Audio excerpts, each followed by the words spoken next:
Ale sudah janji bicara dengan Pulatu. Tapi belum tuh. Ale pikir beta saya sakit hati atau Ale suruh beta pergi? Beta minta maaf ya.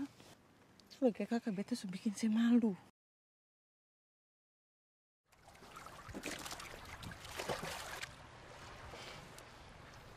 Ini di mana nih?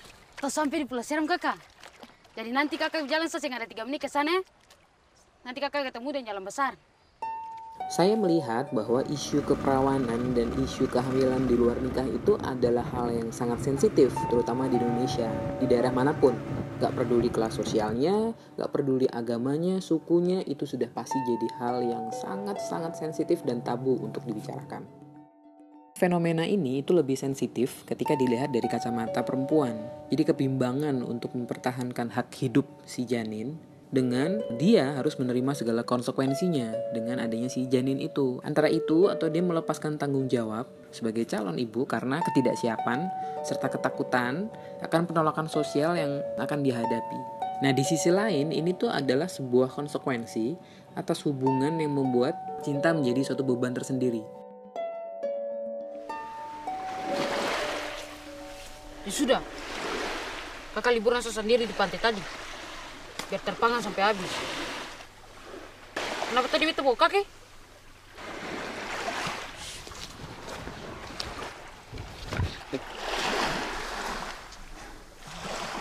Buset, itu bocah kalau ngomong emang kayak preman gitu kayaknya. Saya berperan sebagai perempuan bernama Saras, berumur 18 tahun. Anak itu sebenarnya sangat rapuh karena ada suatu keadaan tertentu yang merusak hidupnya dia, tapi dia dibungkus dengan kepribadian yang keras, yang tomboy, jadi seakan-akan penonton tuh nggak tahu gitu kalau memang dia ternyata mengalami peristiwa yang menyakitkan juga. Kawanua ini seorang laki-laki yang dipersiapkan untuk menjadi seorang pemimpin adat di desanya gitu ya. Seorang laki-laki yang bertanggung jawab, seorang yang sebenarnya peduli, tapi dia sangat peduli juga terhadap pencitraan dirinya sebenarnya. Peduli sama reputasinya dia, reputasi keluarganya, terutama papanya yang adalah seorang upulatu atau pemimpin negeri. Jadi Kawanua ini kalau dibandingin dengan karakter asli, dia lebih tertutup, orangnya lebih kalem, lebih banyak mikir, lebih banyak merenung, dan orangnya memang benar sih, dia cukup bisa mencitrakan dirinya, cukup bisa jaim lah orangnya.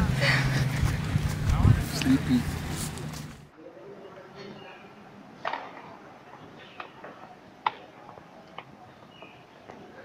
Coba saya pengurusan. Apa ya, lupa.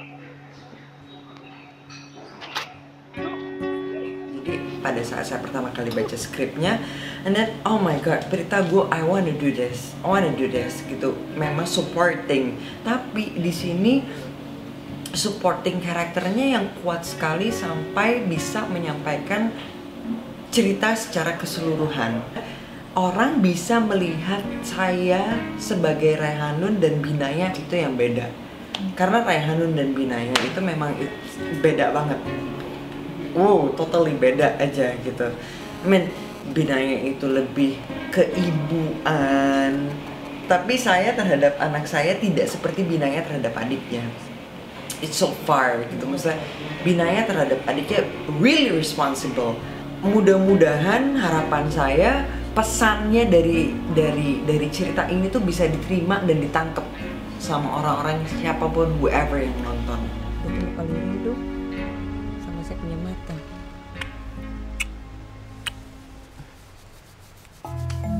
Menurut beta, waktu Salawaku sama Elko itu hampir sama. Keras kepala. Suka duka beta yang bisa ketemu dengan beta orang tatua. Beta bosan. Kalau kau belum tahu siapa Elko dulu, bekas pacarnya anak presiden. Karena pada saat waktu syuting suruh dia tidak ada alat bantu untuk menyelam, makanya saya menyelam untuk mendalui beberapa meter ke dalam lautan untuk mengambil rumput di di dalam lautan itu dan terasa agak perih di bagian telinga. Ada beberapa lokasi yang menurut beta sangat berat dan salah satu lokasinya yang menurut beta sangat berat itu di Selat Valentine. Jadi ada satu kejadian yang seru tapi mungkin waktu itu saat itu mengesalkan buat yang lain. Mereka berasumsi karena gue orang Maluku, gue pastinya punya kemampuan alami mengendalikan sampan. Jadi dengan waktu latihan yang sangat singkat, gue dipercaya untuk nih bawa sampan ini muter, nanti balik arah dermaga menuju poin kamera ya. Ternyata nggak segampang itu. Sampan yang gue naikin adalah sampan semi otomatis. Gue baru tahu ada sampan semi otomatis, yaitu ada motornya tapi nggak ada kemudinya. Jadi motornya ada tapi ngendalinnya pakai dayung. Yang terjadi adalah gue muter-muter menghabiskan waktu hampir 1 jam, nggak bisa balik ke dermaga. Setiap kali udah mau nyampe dermaga, belok. Tadi udah bener ke arah sana. Enggak, dayungnya di sebelah kiri. Sebelah kiri.